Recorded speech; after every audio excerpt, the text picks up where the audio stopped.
काही ठिकाणी अभंग असतो, तिन्ही देव जैसे परब्रह्मीचे ठसे, ते म्हणतात तिन्ही देव जसे परभणीचे ससे. काही तराचे टाळकर भेटतात. इकून तिकून दोन्ही धोरणात असले तर विनेकरी एक तारणी ठेवीत नाही सप्ताह होईपर्यंत. अनेक प्रकार इकून तिकून ते धोरणात असले तर ऐकणारे.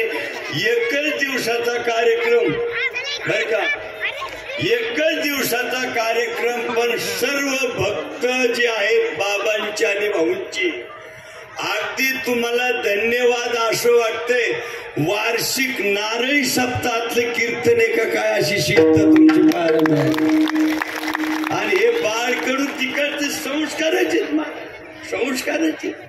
आणि धार्मिक कार्यात खर्च करण्याकरता धन लागत नाही, खर्च करण्याचं मन लागतं. आता बबनराव बोलता श्रीमंत म्हणून खर्च केला हे डोक्यात ठेवू नका. त्यांचं मनाची तयारी.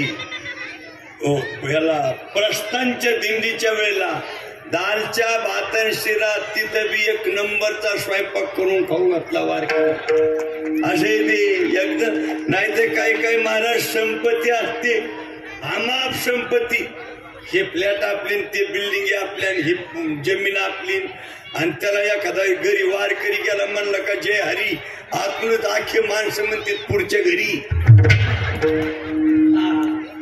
बरं का, ते झालं की एखादा गोसावीला आणलं लागी बाई म्हणते पीठ नाही शिल्लक.